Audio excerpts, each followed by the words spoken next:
Guys, what's going on? Welcome back to Serial at Midnight. My name is Heath Holland. This is a treat because I'm joined by Charlotte Barker. Charlotte, welcome to Serial at Midnight. Thanks for having me. So, what is your job title at Paramount? So at Paramount, I work in the archives and I'm the director of film preservation and restoration. And the opinions you express are your own, right? They are absolutely my own. So, she has They don't like, I'm represent just gonna, Paramount or Skydance. I'm gonna leave that under your face the whole video, just like the opinions expressed. But so we were like we met at Cinecon, but you've been like face forward to the public now for a while. You've got the Perf Damage podcast. I've hmm read interviews with you going back for I don't even know how long. I know you did one. Oh, there was a great interview with you about Chinatown, which was fun. hmm Where would you say that your let me frame it this way. When did you realize that you like movies more than most people? Like you really like movies. I don't remember that point. I just remember it always being a thing. My family tells me I used to wear these like star-shaped sunglasses and they used to call me Miss Hollywood. I don't know if that's true, but uh, it never it was never what do you want to do when you grow up? I don't know. I always knew, well, I'm moving to Los Angeles and I'm going to work in the movies. That was always a thing for me. No Yeah. great revelations or anything like No, I mean the only revelation was when I learned about film restoration. So I was watching a VHS copy of the movie Vertigo, and at the end of the movie there was a little documentary on the restoration of the film. At the time, I didn't know that was a job. And I thought, that is so cool. But it just seemed like one of those things that maybe one or two people can do, not something that you can actually choose as a career path. But I always kept that in in the back of my mind. And I originally came out here to be an editor. So I tried the editing route for a bit, didn't really like the lifestyle of the work for 3 months, off for 3 months kind of thing. And when someone recommended me for a job on the lot, I didn't really want to take it because it was an event, but they said, trust me, get on the lot, find out where you want to go, and you'll be able to get there a lot easier. So what was your first restoration project? the first one that I got to work on by myself was a film called The Untamed Heiress. And this is a Judy Canova film that in our department, a lot of people don't like Judy Canova. I happen to love her. And there wasn't really much wrong with the film, which I was kind of bummed about in a way, because this is one of those films that Republic put out that then never had legs afterwards. So it was released and then it went on a shelf, and that's where it's been ever since. So the negative looks great. But as a learning thing, there was hardly, I think there was one tear in the film. So there wasn't much wrong with it. So it wasn't a great learning one, but I did end up getting to meet Teeny, who is Judy Canova's daughter, and she's in the film after I restored it, which was really special. And I had bought a little poster and I got her to sign it, which is on my wall here. But that's the first one that I did by myself. I did get to tag along to a lot of restorations before that Hmm. that other people were doing, because I was just kind of, before I was in film preservation, everybody knew I wanted to be there. And I was constantly that person saying, hey, can I come to this? Hey, what are you working on? Hey, that was me. What, okay, should we establish what film restoration entails for people who I think I have seen people reference they'll go like, "Oh, they did this on their lunch hour. They restored this movie on their lunch hour." I'm like, "Guys, come on. What are we actually talking about when we're talking in the realm that you're working in, where we deal a hands-on film, actually canisters of film?" Well, a real restoration of a film takes probably a year. It takes a long time if you're going through and really doing things right. I mean, you could do something quicker, but it really just depends on the condition of the film, where the elements are, if you have everything, and what was done before. The difference really between preservation and restoration is just the budget, basically. Restoration, we're going to make this look amazing. This is going to look like it looked opening day. Preservation, we're going to do the best we can with this budget. And if the film is in good condition, it's going to look great. If it's in rough condition, it's probably going to need a little bit more work later on down the line. But we try to set ourselves up where we can do that work down the line if we, have additional funds. So that's really the main difference. But film restoration entails scanning a film, scanning at the highest resolution that you can for a regular 35. That's 4K for us. VistaVision films, we scan at 6K, and doing cleanup to both picture and audio. And then right now it's all HDR and, 4K final deliverables. An HD restoration versus a 4K restoration. What's the difference? Can you like, and you don't have to be technical about it, but like, there's a difference there, right? Well, I think really the biggest difference is what the end consumer is going to be able to see on their screen.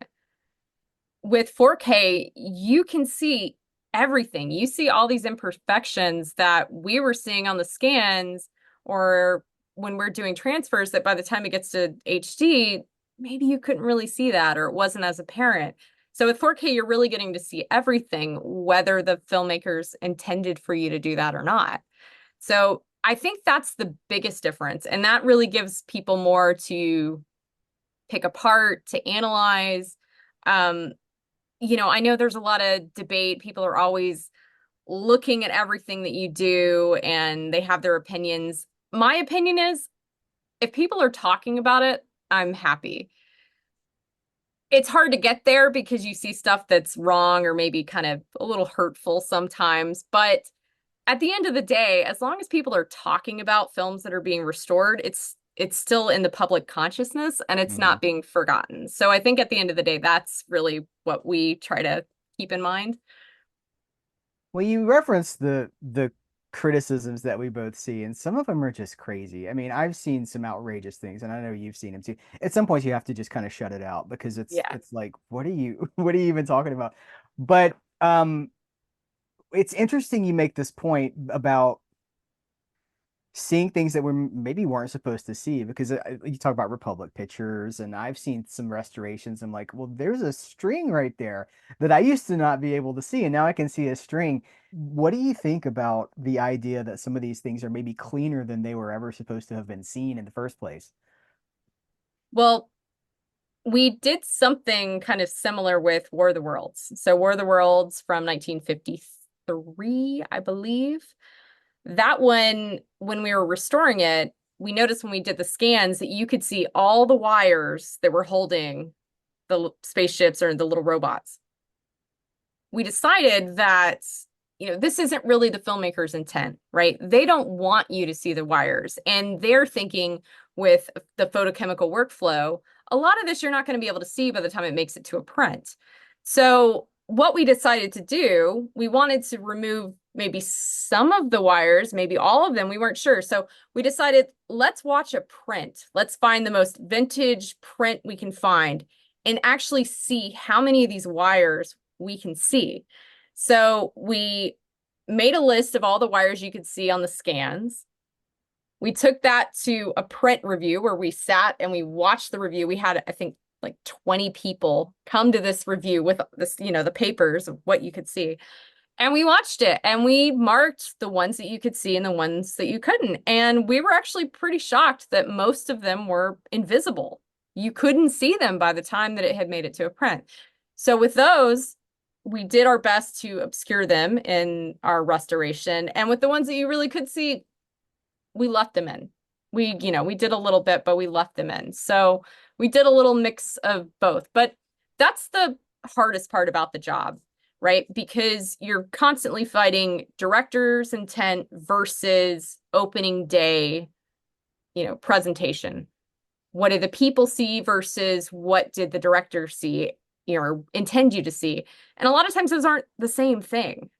So that's where things get difficult, and you just have to do the best you can and make your judgment call the best you can. But I think that was the most clever way that we came up with, at least for the wires on that. And that was not under me, that was under my predecessor, Laura Thornburg, who did that one. But Do you think there's a time coming when we're going to get 8K? Yeah, everybody says 8K is coming. Is that even a possibility for most of these movies?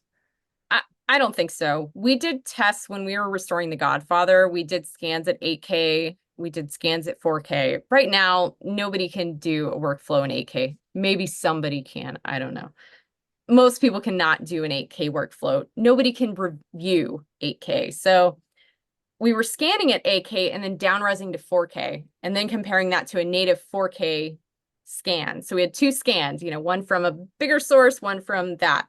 And what we found is the 8K scan actually looks softer than the 4K scan because you've got more pixels that you're condensing down. So it Mhm. actually softened the image a little bit, which was not what I would have expected to see. So I just, as far as what you're gaining watching 8K versus 4K, I don't think that there's enough there that people would be excited about. It's not like the jump from HD to 4K. We're kind of getting to that edge where we're seeing about as much as we're going to be able to see with the human eye. Until Mhm. some technology comes that demands 8K, I don't think that there's going to be a big need or want for that. What do you think about Apple Vision Pro? This whole conversation reminded me. Now, I've never put my head in one of those headsets, but I hear people be like, "Oh, it's like you're there in the movie or something like that." Like maybe I don't, but I think that's even less than 4K, isn't it? Because you're right up on it or something. I'm not sure, but that's Yeah, exactly what I was thinking when I'm thinking maybe one day there will be right. something. It's got to be something like that you're going to need that 8K scan in some new color space and new thing that's been discovered. Maybe one day that'll be used, but right now with current technology and I Mhm. just don't see 8K catching on. So somebody told me, and it's somebody we both know, but I'm not going to say who it was. They told me that they told me that they pull out that for some projects, they will all the grain is removed from the film. They that all the grain is artificially removed and then replaced later. I guess artificial grain. It's not actual film grain. So I have to ask, is this a thing that's happening? Because I've never been able to turn that off now. I'm like, what am I looking at here? It is a thing that happens. There is a program called Neat that some people use that is a cleanup tool, but it also removes grain. And a lot of times it's easier to just do that and then add grain back to it. I have not done that. I Thank do you. know films that have had that done and have been released to rave reviews. Yeah. Will I name those films? No, I will not. But we're gonna talk about him after we finish recording. Maybe. But grain is always a big topic, and I should have timed how long it took you to ask me about grain. I waited a while. I buried it further down. Yeah.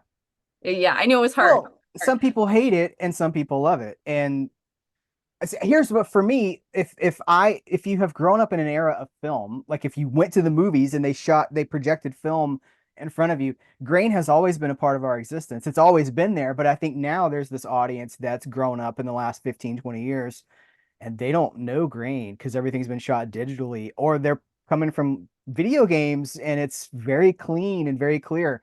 And I somebody said one time to me, I hate grain. It's like bugs all over my screen. And that cracks me up. But I mean, it's like fair enough. Fair enough. Yeah. So what's the discussion about grain? Like how do you choose like we gotta tame this mad grain that's out of control? Yeah, man, grain. Is that a whole separate episode? Do you It just want to move on? No, I don't. With grain, when you're doing a digital transfer, you're essentially changing the grain, right? Because grain, when you're watching it projected, is different than grain captured by a digital sensor. Mhm. So if I see a film that's a little grainy, that's not going to bother me because I'm used to seeing that. But when I see that stuff that looks kind of rainbowy and blocky, that's not what grain looks like.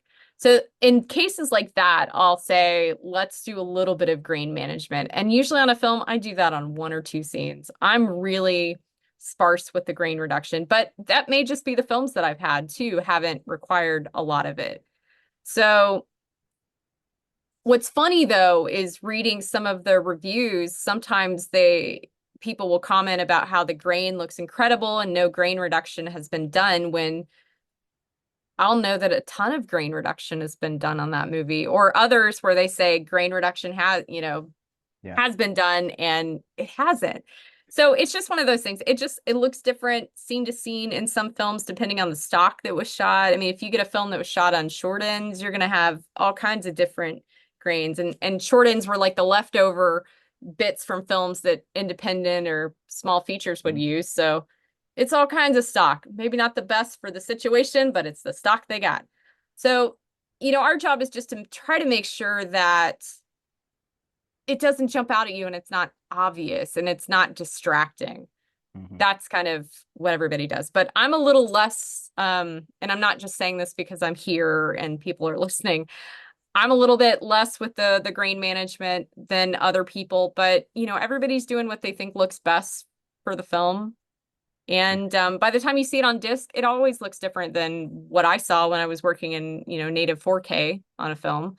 So I have learned you just can't make everybody happy. And you like can't. if I can go, I can be like, and I don't work for a studio, and I don't work on movies. I just talk about movies, and I can be like, I like this. Like I can be like, it's a beautiful day outside. The sky is blue, and somebody's gonna be like, that's not blue, that's green, and you suck, and I hate you, and you do this every freaking time. And I'm like, it's just like people get so bent out of shape about something. But then when I heard this thing about the removal and then the putting it back in artificially, from that point forward, it broke me because I was like, how do I know that the grain I see is even from the film? It's like philosophy 101. I'm like, how do I know the table that I see is the table that you see? Yeah. It really started messing with me. And so now I've reached the point where I realize how much I don't know. And I'm like, well, nobody can really criticize a disc unless they know what it looked like on film. And then, like what do the elements look like? And nobody can speak to that except for somebody like you. So Yeah. maybe we should just be happy with what we've got. I don't know. Well, I think it's a nostalgia thing too. People are Yeah. nostalgic for film, which is great. I love seeing film festivals. And in Los Angeles, we get a lot of places that only show film. And I think that's fantastic. And it's sort of like think of an ebook versus a regular, a physical book. A physical book's going to have a smell, especially if it's an old book, and that's fundamentally that's different than an ebook, a reader where you've got light glowing at you. I mean, maybe not on a Kindle, but it's a different experience. And I think that people are nostalgic for that and they want the grain to be there because that's what they attribute with that. And I think that there's something cool about that, but I think that people do make a much bigger deal about it than it should be. And also, like you said, unless you've looked at the elements and actually seen it, you don't know what the grain looked like. Yeah. Okay, so I asked you what was your first restoration project? Do you have a favorite restoration project or preservation? Um, I have several, I think. Yeah. And I had a feeling you were going to ask me this. So I thought of ones that have been released that people can see Yeah. because it would be awful to talk about how great something is that no one can see. So one of the first ones that I wanted to talk about was the movie. Of course, I've grabbed the disc. Ragtime. It's a Nice. great disc. Yeah. This film, I feel like, has been kind of forgotten. And when we put that on the restoration list, a lot of people were kind of like, "Oh, okay, why?" But it's a great film. It was nominated for 8 Academy Awards, including cinematography, and it had a transfer that just didn't do it justice. Another thing with this film, when it was released on DVD, there was a 10-minute scene that had been deleted before that featured what was her name? Emma Goldman. And it was this 10-minute scene that had been deleted, but had been found in a work print that was owned by the director, Milos Forman, that was held at MoMA. So that had been borrowed from MoMA in, I guess, in the 90s. I can't remember the year specifically, and entered into our system. And in our system, they listed the reels, they listed the run, the footage, which you can gather the runtime from a reel. And when I looked at that, I could see that it seemed like there was more than just an additional 10 minutes. There seemed like there was an additional 20 something minutes. So this was one of those things where I kept thinking, there's probably more to this movie out there somewhere, but does anybody care? I don't know. So we got it put on the restoration list and we started working on it. And I started contacting MoMA almost weekly saying, "Hey, what do you got for this movie? Can we borrow it?" And they had a ton of stuff. And they kept finding more and more stuff the more that they looked. And eventually we got them to loan us all of the stuff and we scanned it. And we had not only did we have a completely different cut of the film, which was the director's work print, which is on this release. We also had another incomplete work print that had about 15 minutes of scenes that weren't in either version. So this was one of those films where I thought there may be more to it, and then there ended up being a lot more to it. And then fortunately, the stars aligned and the home media department thought there's a lot of value here. We're going to release it. And it got released on DVD or on Blu-ray. But it's a film that I don't think gets enough attention, and I think it's more relevant now than ever before. Do you imply that maybe there was another one, or that there maybe were more than a couple of others? Yeah, there You, are a you want couple. to talk about Um, some more? yeah, another one, the other one that's been released is Dragon Slayer. Oh my And gosh, I have to give man. my, I Yeah. have to give my husband a shout out for this one because he's the one that said, "Why hasn't anybody done anything with Dragon Slayer?" There was a transfer that was from the 90s that was just not great.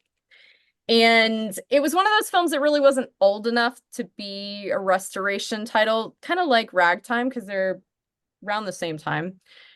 And it was sort of a gamble. So I put it on the list for restoration. Fortunately, it got approved by the big boss because she's awesome. And we reached out to the director because if the talent's still around that worked on the film, we want them involved in the transfer. And that's something that didn't necessarily happen in the 90s. And with this one, director Matthew Robbins said initially that he didn't want to be involved in the transfer. He said, "I don't think I have any info or insight that would help you in this transfer." And I pushed a little bit. I said, "I think you'd be surprised." And then I found out that he had been kind of embarrassed about the last transfer because this is a film that's got a big cult following. Oh He yeah. often got asked to go talk to students about it or speak before screenings. And he said he loved doing that. He loved talking to people about it, but that he was so embarrassed with by how the film looked because the transfer they were using just looked terrible. And we also used it as a demo for how terrible a transfer could look for something that needed to be retransferred just You internally. shamed it. You shamed the transfer. We did. So I said, "Well, this is exactly why you should be involved because we can make sure that you're not embarrassed with it." And he agreed, and he doesn't live in Los Angeles, but he traveled here 3 different times to work on the film. He was so dedicated, and the film looks amazing. He got to do a couple things that he didn't get to do originally. There's a reflection of fire and water. If you've seen the film, I'll let you try to find where that is.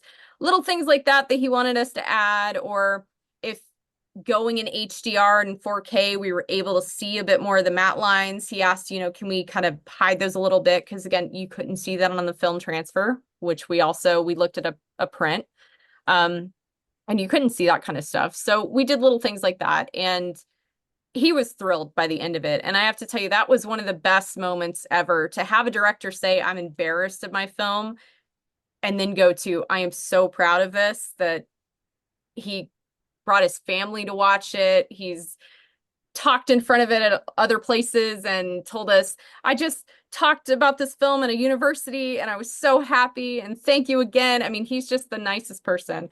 But being able to do that was just I don't know, it was so cool. It just feels like you're doing something that means something to people. And, being a big film fan myself, this kind of stuff means something to me, but it's great to just be a part of that.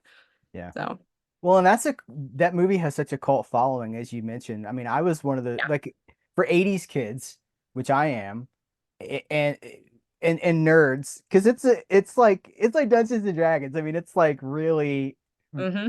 very sword and sorcery kind of like there's a dragon and it was so important to 80s kids, and then it's almost like it stopped existing at some point. And I bet that your husband Adam, and it was probably feeling the same thing that I was feeling, where it's like this was a huge piece of our childhood, and where is it? Why is this not?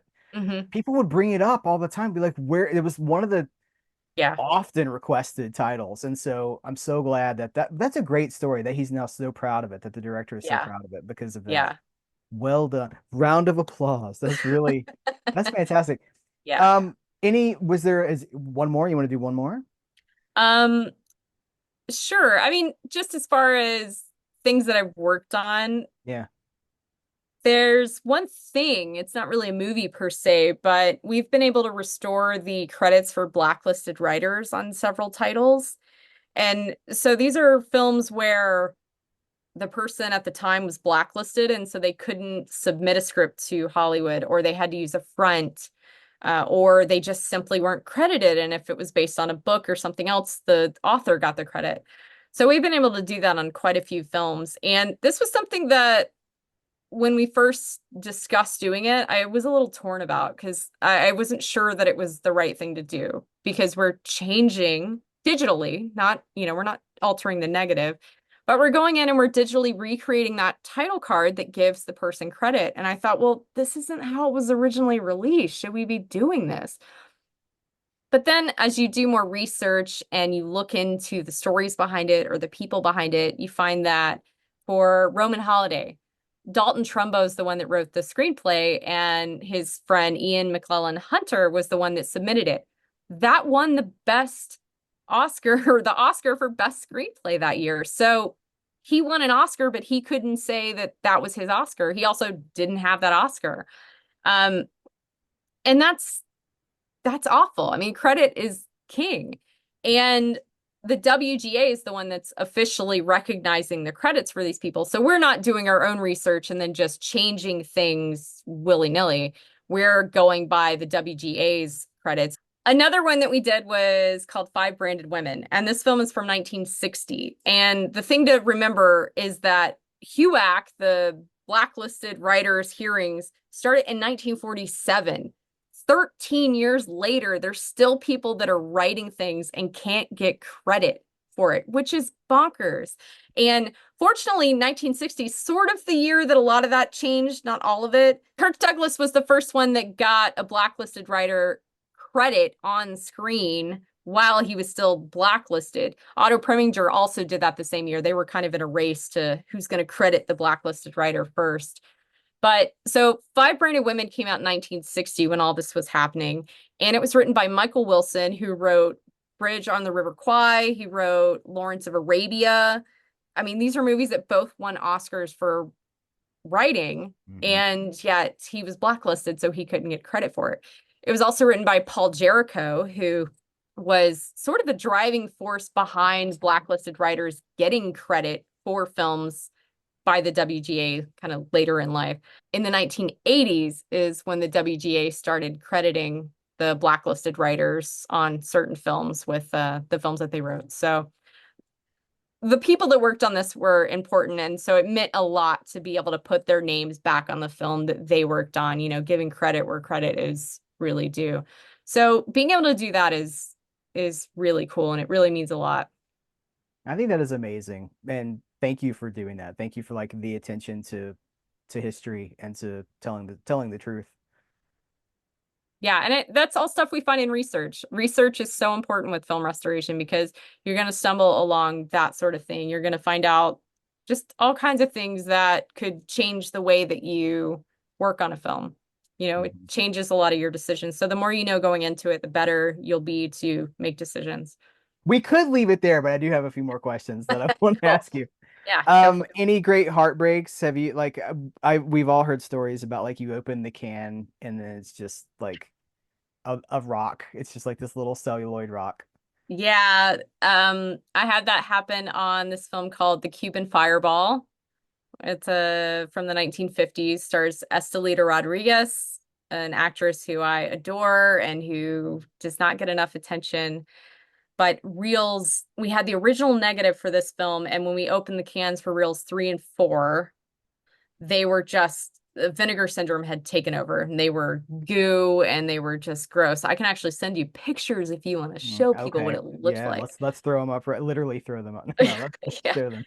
And it's just heartbreaking because there's nothing you can do about it. So you have to, especially for a film where affected the outer part, but maybe not the inner part, you have to cut that off and then dispose of it. And it just kills you to have to do that, but you have to do it. So that kind of stuff is So do you heartbreaking. go look for prints? Do you go look for like I mean if the negative is damaged, do you seek other surviving elements like a later struck print of the movie?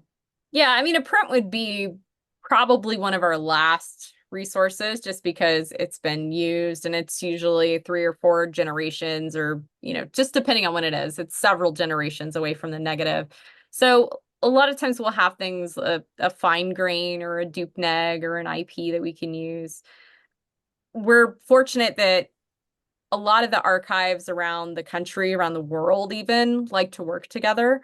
So if we don't have something, we can reach out to MoMA, LOC, UCLA, BFI. BFI has a lot of stuff over in England, especially for the Roy Rogers films. They have the uncut versions when everybody domestically only has the cut version. So a lot of the archives work together just to find it because our goal is, the same. We're all trying to put the films back together the way that they're supposed to be. So everybody kind of helps everybody. Yeah. Well, you mentioned Roy Rogers. I as we wind I did down, that just for you. I know you just planted this perfect transition. I do want to ask you about, well, one, your work on Roy Rogers movies, but also just your fandom of the Western genre, because that is not a particularly common thing for people that are our age. Talk to me just a little bit about your affection for the Western genre. Yeah, well, it's kind of interesting. Westerns and country music kind of have that same stigma, right? I mean, there's something that's so quintessentially American, and yet they're the things that Americans sort of don't want any involvement in. When I met my husband, he hated country music. He just said, "I hate country music." I said, "Well, what kind of country music?" Because there's so many different eras and times, and I feel like Westerns are the same. They're Wait, wait, a hold on. lot of So people. what country music did you convince him with? Like, did you like, will you check this out? I got him with it was more the 60s and 70s Was stuff. it like, was it Waylon? Was it like Willie Nelson? Was Yeah, it, because his country music was Kenny Rogers and Dolly Parton, like 80s yeah, Dolly Parton, which I like just Islands in the Stream or whatever? Right. know. Yeah. Yeah. So it was a lot of like I said, Buck Owens is a big one for me. The Louvin brothers, I showed him the way with that. Hank Williams, he kind of knew a little bit about that, but he just saw that there's a lot more to it. And once I told him with country music specifically, it doesn't matter if the person can sing. That's not the point. Right.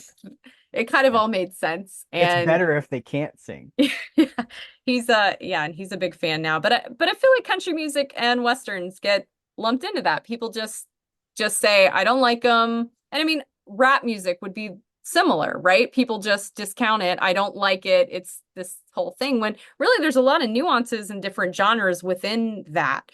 So westerns, I grew up watching them. My grandma is a huge John Wayne fan. I mean, she's got a whole room in her house dedicated to the Duke. Really? So it's serious. That's hardcore. Yeah.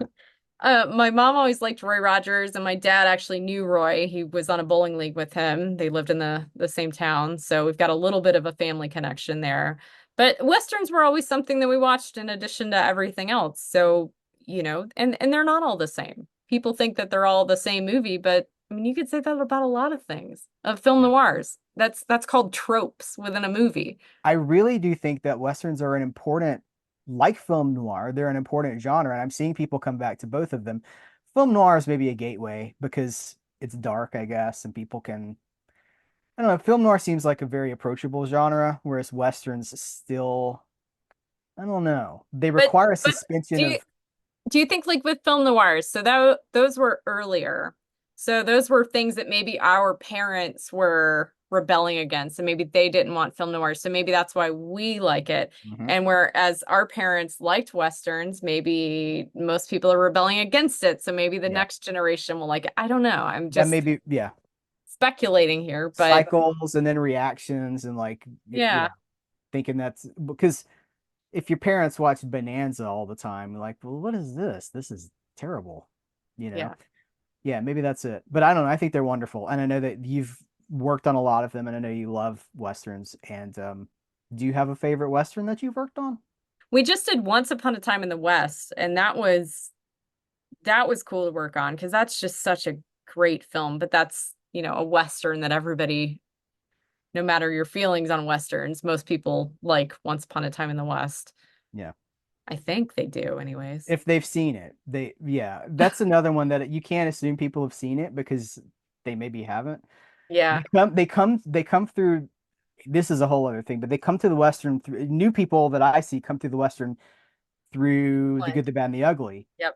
and then maybe they watch the first two, Fistful of Dollars and For a Few Dollars More, and then maybe they watch if they've seen those two, then maybe after that they watch Once Upon a Time in the West. But you can't count that they made that leap because they might have just watched the good, the bad, and the ugly and been like, I get it, I'm okay, I got it all.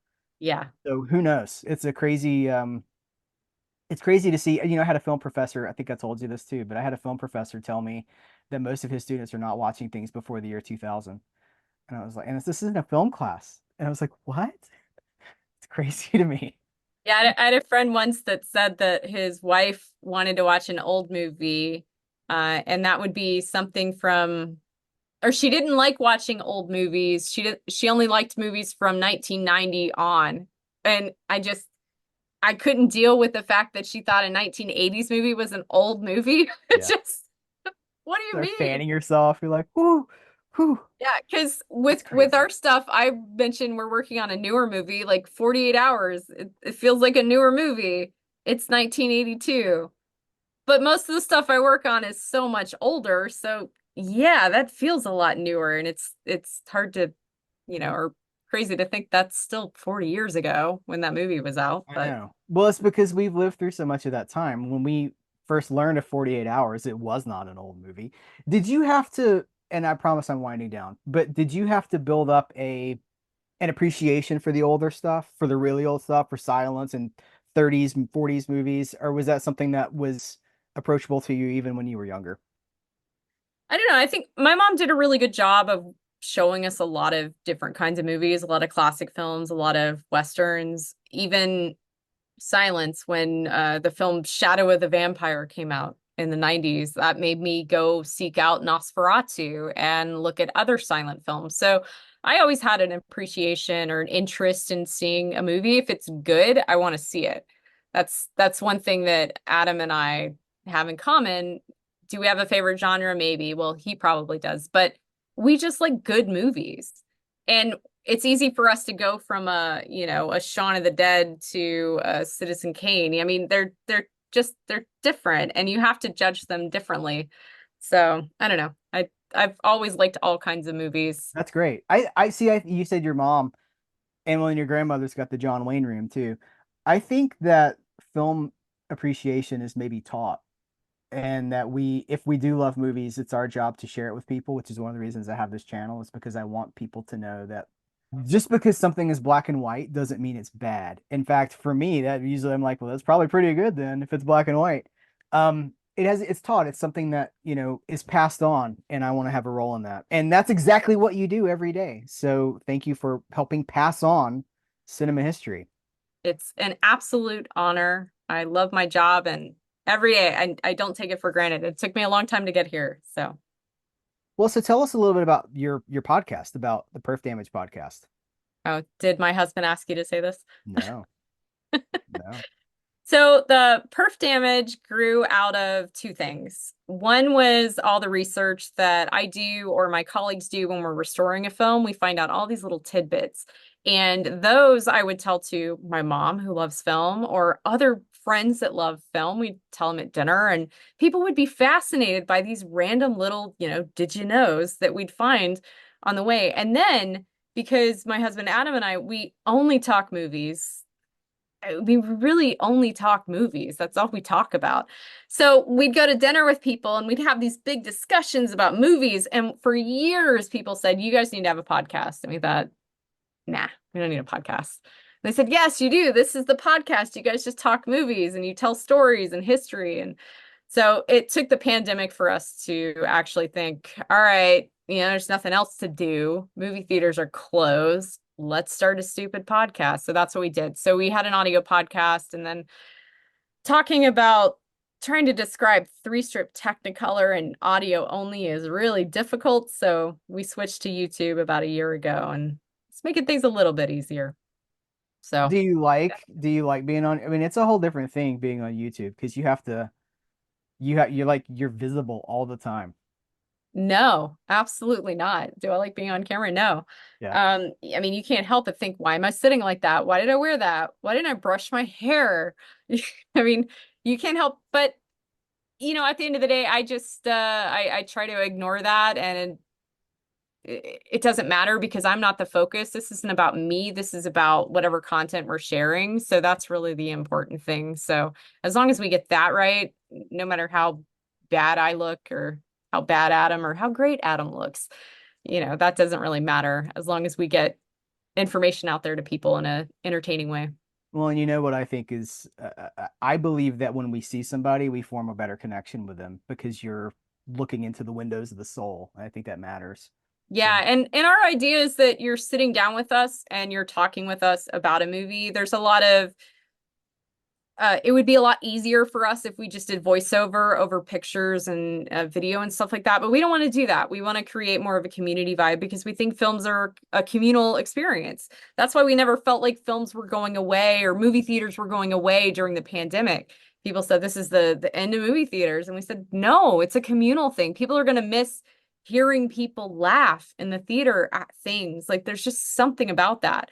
So when we did the podcast and we went to video, that's what we decided we wanted to do. We wanted to make it more of a, you're hanging out with us, you're sitting with us, and we're talking movies. Maybe you'll learn something. We're going to be dumb and do stupid voices because that's just who we are. So that's kind of what we're trying to do, and yeah.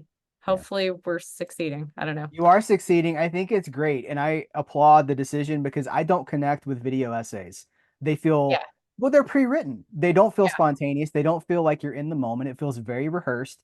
And I know that some people need to do that. And I'm not trying to degrade that or I've besmirch learned that. a lot of great stuff from some of those. It's Absolutely. not our style. Absolutely. So Yeah. Yeah. Charlotte Barker, this has been an absolute pleasure. Thank you for giving us like a peek behind the scenes at how some of this stuff is done and for your love of movies more than anything else. I always connect with people that love movies, and you really love movies. So thank you for the time that you spent with me here today. no problem. Thank you for your love of movies. All right.